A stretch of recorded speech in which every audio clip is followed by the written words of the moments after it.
O Livro dos Espíritos, de Allan Kardec. Filosofia Espiritualista, o Livro dos Espíritos, Princípios da Doutrina Espírita.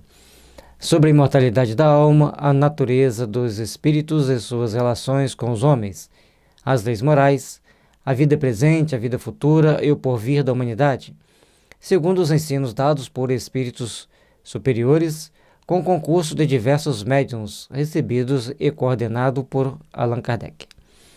Kardec recebia as mensagens e ali ele ia lendo, coordenando e colocando cada uma no seu devido lugar. Um trabalho hercúleo e somente alguém com a sintonia muito superior para fazer um trabalho tão grande e pioneiro. Hoje é muito mais fácil para nós organizarmos alguma coisa nesse sentido. Mas na época ele era pioneiro, é o primeiro bloco de dados para formar um banco de dados como é a doutrina espírita.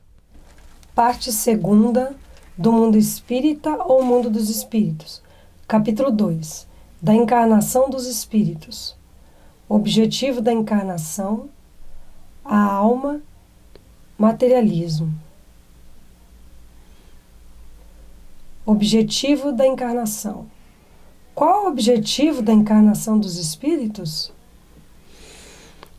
Deus lhes impõe a encarnação com o fim de fazê-los chegar à perfeição.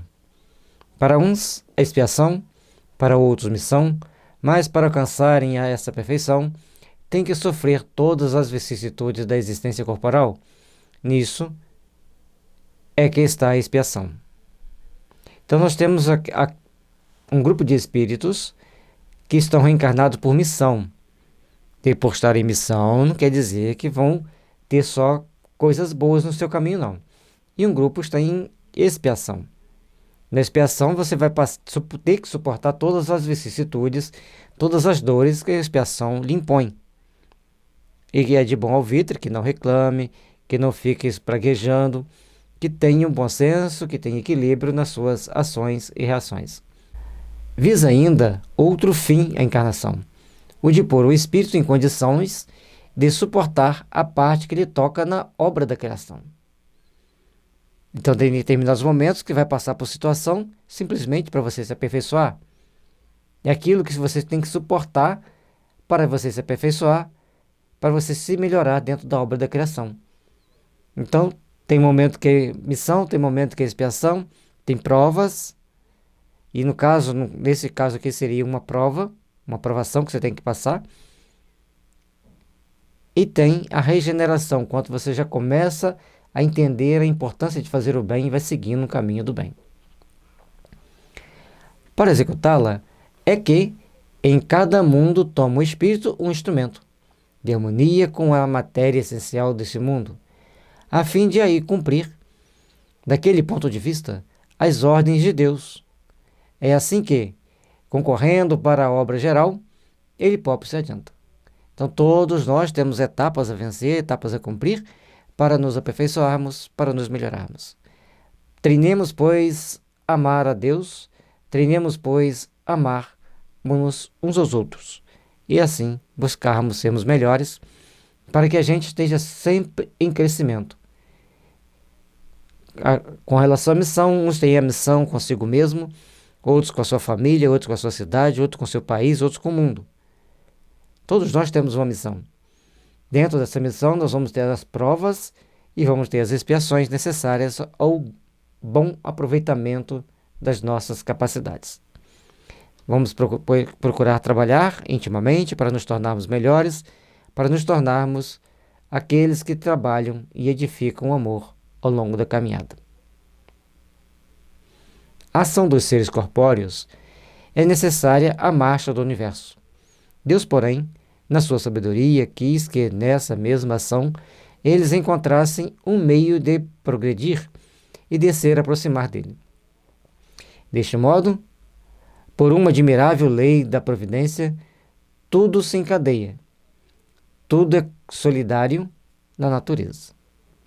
E à medida que nós vamos vendo que tudo está se encadeando para o aperfeiçoamento, tudo é solidário na natureza, se você não quer ser solidário, você termina solitário.